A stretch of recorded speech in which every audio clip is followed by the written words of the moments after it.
Esse é mais um vídeo expositório para a disciplina Introdução à Educação Financeira. Na semana 3, estudo das taxas. Primeiro tipo são as chamadas taxas proporcionais. Taxas em 1 e 2 são ditas proporcionais se relativamente aos períodos N1 e N2, expressos na mesma unidade de tempo, ocorrer que I1 dividido por N1 é igual a I2 dividido por N2. O exemplo abaixo é bem ilustrativo.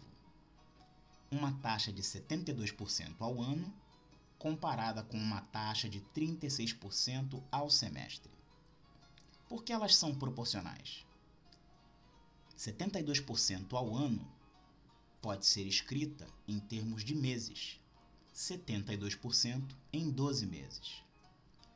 36% ao semestre pode ser escrita em termos de meses também, 36% a 6 meses. 72% por 12 são 6%, 36% por 6 também são 6%, e por esse motivo elas são chamadas de taxas proporcionais. O segundo tipo de taxa são as taxas equivalentes. Aqui o conceito é diferente. Duas taxas são ditas equivalentes quando aplicadas a um mesmo capital, durante um mesmo prazo, produzem o mesmo montante e, portanto, o mesmo juro. Aí vem uma observação. Taxas equivalentes podem ser definidas para juros simples e para juros compostos. É que para juros simples, taxas equivalentes são exatamente as taxas proporcionais. Basta dividir por uma unidade comum nos períodos. Agora, para obter taxas equivalentes, é preciso conferir o fator de capitalização a juros compostos, o 1 mais I elevado a N. No exemplo número 1, não faremos as contas, mas vai servir para ilustrar o conceito. Qual a taxa de juros simples mensal equivalente à taxa anual de 36% ao ano? Aqui está escrito 3% ao mês. Simplesmente 36 ao ano, 36 por 12 meses, 3% ao mês. Fiz aqui um exercício de taxa equivalente, em que a resolução foi simplesmente calcular a proporcional. Qual é o motivo? Juros simples. No segundo, qual a taxa de juros compostos mensal equivalente à taxa de 36% ao ano? A resposta já é 2,60% ao mês. Não fizemos as contas exatas, mas é para deixar bem claro uma coisa. A taxa de 2,60% ao mês, aplicada em 12 períodos consecutivos, ou seja, 1 mais I elevado a 12, é que será igual a 36% ao ano. Vocês veem que para juros compostos, 2,60 ao mês é equivalente a 36% ao ano e, portanto, não é a taxa proporcional. Está aqui na observação algo que já dissemos. Para o cálculo da taxa equivalente a juros compostos, basta comparar os fatores de capitalização 1 mais I elevado a N. Bem importante guardar esse nome, fator de capitalização.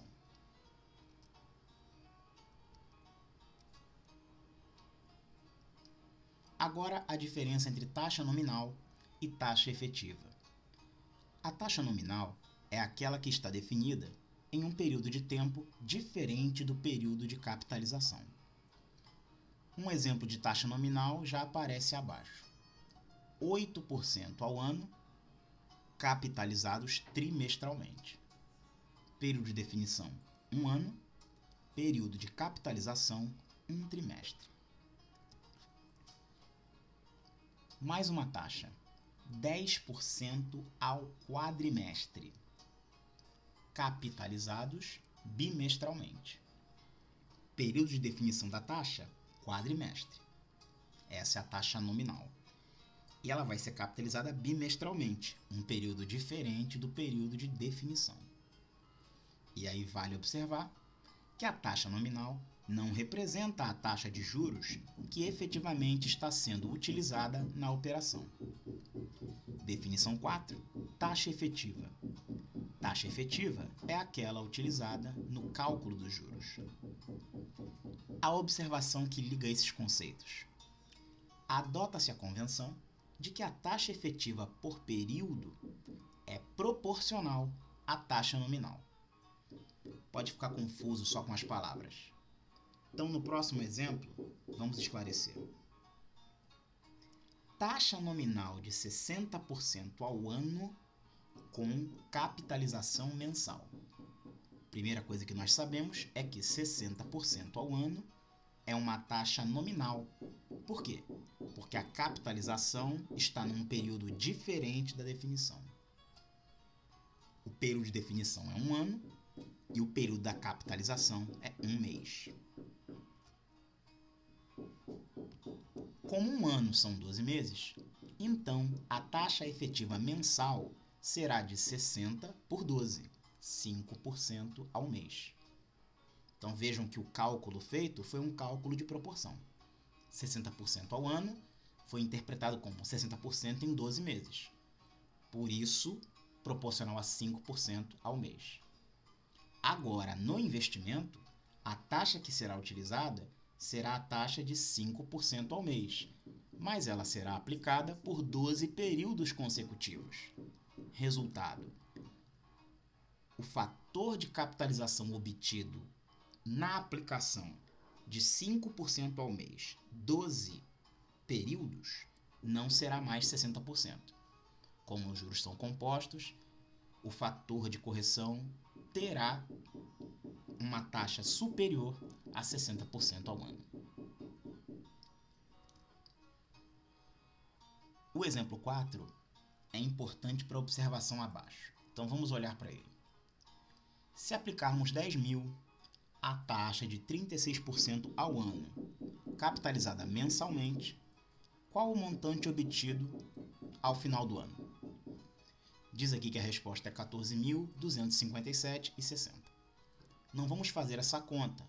O ponto aqui é observar que temos 10.000, taxa de 36% ao ano. Se você parar de ler o problema aí, você vai poder querer dizer que em 1 ano vai render 36%. E aí é que está a diferença.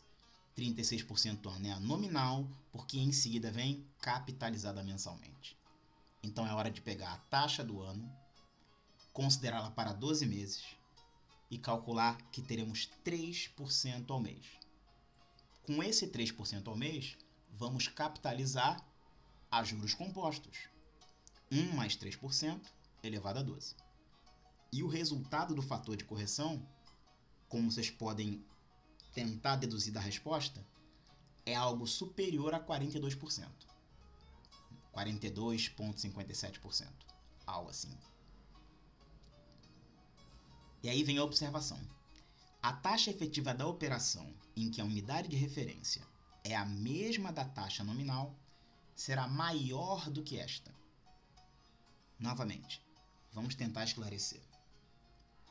No exemplo 4, a taxa efetiva anual I será a taxa equivalente à taxa efetiva mensal de 3%. Então, aí abaixo está escrito em números o que eu acabei de comentar com vocês. Teremos 1 mais I elevado a 12. 1 mais 0,03 elevado a 12. Conclui-se que o fator de correção deu 1,42576. Subtraindo o 1, temos o I. Do ano. Então tá aí, 42,576 ao ano. Maior que 36%, como já esperávamos. Outro tópico da unidade 3 é a taxa de juro real comparada com a taxa de juro aparente. Nós sabemos que o dinheiro pode perder o seu poder de compra ao longo do tempo. Um indicador que sinaliza a perda do poder de compra é a inflação. Por isso, quando nos oferecem um rendimento no investimento, a taxa de juros que nos é oferecida é aparente. porque afinal deve-se levar em conta os efeitos da inflação para avaliar se realmente houve ganho no poder de compra. Com algumas fórmulas. Se um capital C é aplicado por um período e a taxa é I por período, o capital acumulado vai ser o montante M1 C vezes 1 mais I. Nesse mesmo um período, se a inflação for θ por período, o capital corrigido pela inflação será, eu prefiro chamar de C2, aqui está M2, que é C vezes 1 mais θ. Então, se M1 igual a M2, então a taxa de juros I apenas recompôs o poder aquisitivo do capital C. De fato, a inflação mede a perda do poder de compra no tempo. Eu tinha um capital C. Ao final do período, para eu ter o mesmo poder de compra, eu preciso do meu capital corrigido pela inflação. Está representado pela quantidade M2. Aí eu vou comparar com o meu investimento, que tem uma taxa I. Se eu por acaso tiver um montante do meu investimento que é igual ao capital corrigido pela inflação, eu vou dizer que não houve ganho real. Para avaliar o ganho real e assim definir a taxa de juro real, vamos pensar na diferença M1 menos M2. Definição 4. Chama-se taxa real de juros e indica-se por R o valor real expresso como porcentagem do capital corrigido monetariamente. Então, vamos para a penúltima igualdade. Quem é 1 mais R? C que multiplica 1 mais I, dividido por C que multiplica 1 mais θ. Esse numerador é o montante obtido de retorno. O denominador é o capital corrigido pela inflação. Simplificando o capital inicial, temos uma fórmula para calcular a taxa real de juros, que aí é denotada por R. Então, mais abaixo, I é a chamada taxa de aplicação ou taxa aparente. No exemplo 1, temos um cálculo envolvendo inflação anual. Não faremos essa conta aqui ao vivo, mas o que eu indico para vocês como forma de conferir esse exercício é escrever o seguinte: 5% ao ano de juros reais. 5% é o R. Eu vou precisar calcular o fator 1 mais R, que é 1 mais 0,05. A taxa aparente é 9,2% ao ano. A taxa aparente é I, o termo que eu preciso é 1 mais I. Esse termo vai ser 1 mais 1,092. Está escrito que a resposta é 4%. Eu estou calculando a inflação. Esse 4% é o θ. O termo que eu vou precisar é 1,04. Como conferir a resposta? O ponto é que 1,05 multiplicado por 1,04 é exatamente 1,092.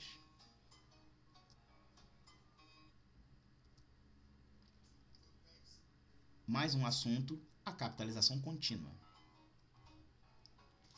A capitalização contínua existe como tópico para responder a uma pergunta, que é a seguinte: se eu tenho uma taxa nominal e o período de capitalização é inferior ao período de definição da taxa nominal, o que acontece quando eu tomo períodos de capitalização cada vez menores? Minha taxa pode ser 36% ao ano. E se eu escolher capitalizá-la mensalmente, eu vou capitalizar 3% ao mês a juros compostos e eu vou ter um ganho. Mas poderia ser diferente. Minha taxa nominal de 36% ao ano poderia ser capitalizada diariamente. Nesse caso, a minha taxa seria 36% dividido pelo ano comercial, que é 360. Mas eu iria compor essa taxa por 360 períodos de capitalização seguidos. O resultado disso é que o montante é maior. A capitalização contínua existe para responder a seguinte pergunta: se eu continuar diminuindo o meu período de capitalização, o meu montante cresce e não tem um teto? A resposta é que existe um teto sim. E o teto tem a ver com um velho conhecido nosso na matemática. Aqui a taxa nominal usada é 12% ao ano e faz-se umas contas com um capital de 5.000. Vou destacar primeiramente o da letra... Vamos avaliar aqui. Da letra D, capitalização mensal. Nesse caso, um ano é 12 meses, K igual a 12. A taxa efetiva mensal será 12 por 12, 1% ao mês. O montante da operação vai ser dado pelo fator de capitalização composto, 1 mais I elevado a N. Então tá aí, 5.000, o montante será 5.000 multiplicado por 1 mais I, essa é a taxa mensal, elevado ao número de períodos num ano, 12 meses. O montante ficou 5.634,12. Letra E. Capitalização diária. 12% ao ano, contando como 360 dias do ano comercial, vai ter uma taxa efetiva que é 12 por 360% ao dia. Essa é a nova taxa. Entretanto, o período de capitalização agora é 360, aumentou o expoente. Mas repara qual é o novo montante: 5.637,37. Então vamos aqui fazer uma pequena comparação. Num ano eu tenho 12 meses como período de capitalização. O resultado é 5.634. Quando eu mudo de mensal para diário, o número de períodos de capitalização aumenta drasticamente, para 360. E o que acontece apesar desse aumento para 360? A taxa também diminui, e o resultado disso é 5.637,37. Eu quero destacar que nós aumentamos muito a quantidade de períodos de capitalização. O montante cresceu, mas não cresceu muito. Conclusão. Continuando esse processo, matematicamente você é levada à seguinte conclusão. Você gostaria de saber o que acontece à medida que eu aumento muito a quantidade de períodos de capitalização, que equivale a reduzir a extensão de tempo do período, de meses para dias, para horas. Isso, expresso de maneira matemática, representa que eu estou tomando o limite, quando K vai a infinito, do expoente, esse expoente K sobre I. Lembra que I está fixa. A conclusão disso é que o limite que aparece entre colchetes é um velho conhecido nosso. Esse limite é o número E. E o número E vai ter um papel em determinar qual é o montante máximo que eu poderia obter fazendo reduções sucessivas no período de capitalização. Note que esse máximo não é alcançado em momento nenhum. Isso é um limite. E aí, esse regime, onde você usa o número E como base do seu fator de correção, é chamado de capitalização contínua. Tudo isso para dizer o que, pessoal? Para dizer que a capitalização contínua é uma forma que às vezes é mais simples para você obter o valor aproximado de uma capitalização em períodos muito curtos e, portanto, muito numerosos. Em relação ao exemplo anterior dado, o que acontece na capitalização contínua? O capital é 5.000, a taxa é 0,12, o período é 1 ano. Fazendo 5.000 que multiplica E elevado a 0,12 vezes 1, o montante se torna 5.637,48. Esse é o teto. Esse é o limite superior para os rendimentos. Se nós voltarmos um pouquinho, nós vamos comparar 5.637,48 com esses valores aqui, ó.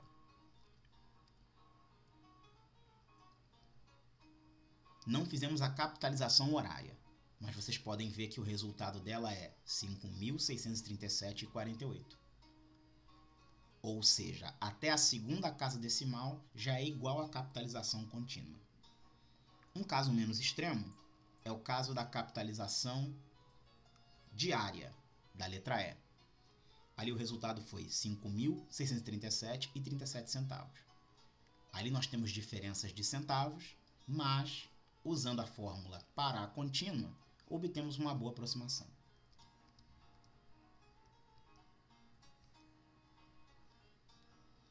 Aqui tem alguns exemplos, claro, mas de fato, para fazermos esses exemplos só colocando o lápis no papel, e eu quero que vocês mantenham em mente isso. Muitas vezes será pedido de vocês a comparação de uma capitalização discreta, mensal, diária, com o que seria a capitalização contínua. E vocês vão ver que, com períodos curtos, que tem uma grande repetição, essas duas coisas ficam próximas. Nosso vídeo explicativo dessa semana é só esse. E a gente discute mais coisas a respeito desse assunto no nosso meeting dessa semana.